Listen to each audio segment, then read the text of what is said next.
The night she knocked on the ranch house door, the wind carried dust like whispers of every bad decision she had ever made. Her knuckles trembled before they touched the wood, and for one long breath she almost turned away. Pride had already been stripped from her weeks ago. Fear was all she had left. When the door finally creaked open, the lantern light revealed a man with a scar carved deep across his face, running from temple to jaw, his eyes sharp but tired, eyes that had seen too much loss to be surprised by another broken soul. Caleb Holt had not expected company. He lived alone on a stretch of land most folks avoided, a scarred rancher on a scarred piece of earth. The war had left its mark on his body and the accident afterward had taken his wife, leaving silence where laughter once lived. When he saw the woman standing on his porch, thin coat, dirt-streaked face, eyes too old for her years, his first instinct was to close the door. Trouble had a way of finding lonely men. But something in the way she stood, straight back despite the cold, stopped him. "I just need a place to sleep," she said, her voice barely steady. All work. Or," she swallowed, shame burning hotter than the desert sun. "I can trade what little I have." Caleb's jaw tightened. He knew what she meant. He'd seen women broken by desperation before, traded and discarded like tools. The scar on his face had made people fear him, but the words cut deeper than any blade ever had. He stepped back from the doorway, not to invite her in yet, but to think. Years of loneliness had taught him restraint. Years of pain had taught him compassion. "You don't owe me that," he said finally. His voice was rough, unused to gentleness. "If you come in, it's for work. Honest work. You eat. You sleep. That's it." Her eyes widened, disbelief flickering like a fragile flame.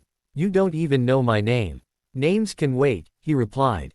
"The cold can't." She stepped inside, and with that step, both their lives quietly changed. Her name was Mara. She had come from a town where hope was a luxury and kindness had strings attached. After her parents died, the house was taken, the job promised to her vanished, and the people who once smiled at her turned away. Shelter had become a bargaining chip. Dignity had become a memory. By the time she reached Caleb's ranch, she had learned not to expect mercy. The ranch house was modest but clean. A fire burned low in the hearth. Caleb handed her a bowl of stew without a word. She ate like someone afraid the food might disappear if she paused too long. He watched from across the room, pretending not to notice the way her hands shook. The days that followed were not easy.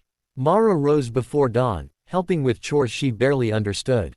Her hands blistered. Her muscles ached. But she worked with a quiet determination that surprised Caleb. She never complained. Never asked for more than what was given. At night, she slept in the small spare room, staring at the ceiling, waiting for the price she was sure would eventually be demanded. Caleb, for his part, struggled with demons of his own. The scar on his face was a reminder of violence, of choices made in moments that could never be undone. People had always looked at him and seen danger. Mara did not. She looked at him cautiously at first, then with something like curiosity, and eventually, with respect. She listened when he spoke, even when his words were few. She laughed softly at the clumsy jokes he hadn't meant to make. Slowly, the silence in the house began to feel less heavy. Trouble came in the form of a man from town, one who recognized Mara while she was buying supplies. His smile was knowing, cruel. He followed her outside, his words sharp with implication. "Didn't think you'd end up somewhere like this," he sneered. "Guess a scarred man will take anything." Caleb arrived just in time to hear the last of it. His hands curled into fists, the old anger rising fast and hot. But he didn't strike. He simply stepped between the man and Mara, his presence enough to make the threat clear. The man left, but the damage lingered. That night, Mara finally broke. Tears came in silent waves, years of humiliation pouring out. "I thought it was all I was worth," she whispered. "That trading myself was the only way to survive." Caleb sat across from her, the firelight catching the lines on his face. "Survival isn't the same as living," he said.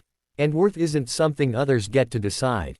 Those words settled deep inside her, planting something new, hope, fragile but real. Winter tested them both. A storm damaged the barn, and an injury left Caleb unable to work for weeks. Mara took over without hesitation.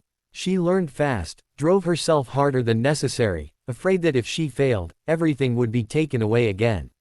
When exhaustion finally caught her, Caleb saw the fear in her eyes, not of pain, but of being useless. You don't have to earn your place every second, he told her. You already belong here. Belonging. The word echoed in her mind long after he said it. As months passed, their partnership deepened into something warmer, steadier. Love crept in quietly, not with grand gestures but with shared meals, shared burdens, shared silences that felt safe. Caleb's scars, inside and out, did not frighten Mara. Mara's past did not disgust Caleb. They saw each other clearly and chose to stay. When Caleb finally spoke of his wife, of the accident, of the guilt he carried, Mara listened without trying to fix it. She simply held his hand, grounding him in the present.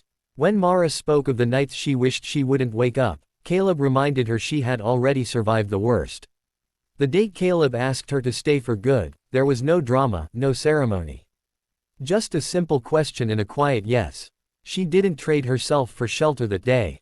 She chose a home. Years later, people spoke of the Holt Ranch as a place where broken things were mended: land, livestock, and sometimes people. Mara stood taller now, laughter easy, eyes bright with purpose.